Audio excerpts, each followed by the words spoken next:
Jesus drives out an evil spirit. From a man in Capernaum. Introduction. The story of Jesus driving out an evil spirit from a man in Capernaum is one of the many powerful accounts that demonstrate his divine authority over unclean spirits. This event, recorded in the Gospels, reveals Jesus' power, his compassion for those afflicted by evil, and the astonishment of those who witnessed his miracles. This retelling expands upon the biblical account, drawing upon historical and cultural context to enrich the narrative. The setting: Capernaum, the city by the sea. Capernaum, a bustling fishing town on the northern shore of the Sea of Galilee, had become a center of Jesus' ministry.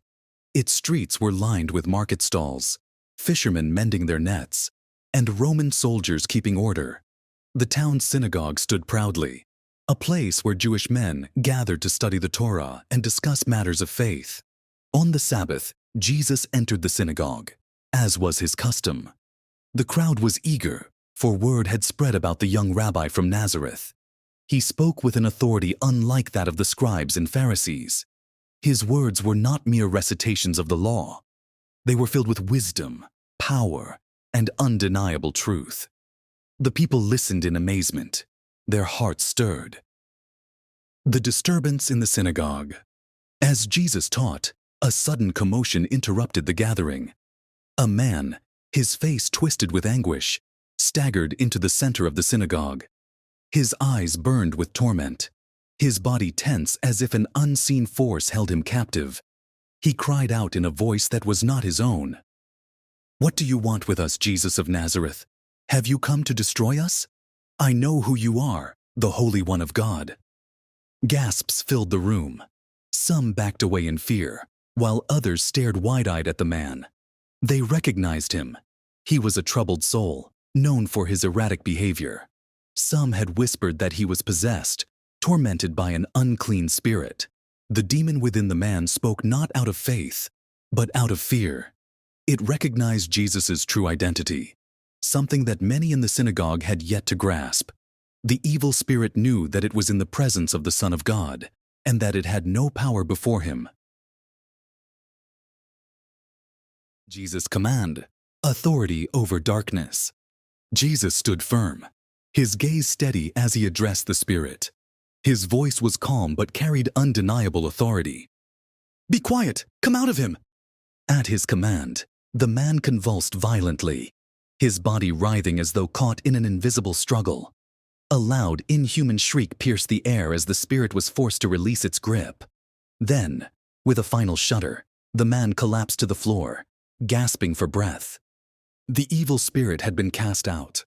The synagogue was silent. The people, who had moments before been marveling at Jesus' teaching, now stood in awe of his power. The people's amazement. A murmur spread through the crowd. Some whispered among themselves, while others spoke aloud. "What is this? A new teaching with authority. He even gives orders to impure spirits, and they obey him." Never before had they seen such a thing. The scribes and religious leaders spoke of spiritual matters, but none had demonstrated such authority over the forces of darkness. Jesus was different. He was not just a teacher. He wielded divine power. The news spread rapidly. Before long, the entire region was abuzz with talk of Jesus, the man who taught with wisdom and cast out demons with a mere command. The man who was freed.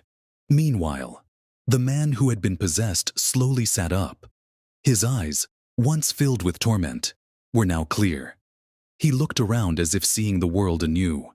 His body, once tense and racked with pain, was now at peace. Tears filled his eyes as he realized what had happened. He had been imprisoned by an evil force, unable to control his own actions. But now, he was free. He turned to Jesus, gratitude written across his face. Though words failed him, his expression spoke volumes. Jesus, ever compassionate, placed a reassuring hand on the man's shoulder before stepping away. The significance of the miracle. This miracle was more than just the healing of one man. It was a demonstration of Jesus' divine authority over the spiritual realm. It proved that he was not just another teacher or prophet. He had power over the forces of darkness, a power that only God himself possessed. The people of Capernaum had witnessed something extraordinary. They had seen Jesus not only teach with wisdom, but also act with power.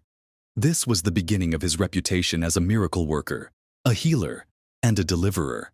But for Jesus, this was just the start. Many more would come to him, seeking healing and deliverance. And with each miracle, his true identity would become clearer to those willing to believe. Conclusion: a call to recognize Jesus' power. The story of Jesus driving out the evil spirit in Capernaum is a powerful reminder of his authority over both the seen and unseen realms. It invites us to recognize that he is more than a teacher. He is the Son of God, the one who has power over all things, including the forces that seek to harm us. Just as the possessed man was freed by Jesus' command, we, too, can find freedom in him. No matter what darkness we face, his power is greater. His word is enough. His presence is our hope. Will we, like the people in the synagogue, stand in amazement at his authority? Or will we recognize him for who he truly is, the Holy One of God, our Savior and Deliverer?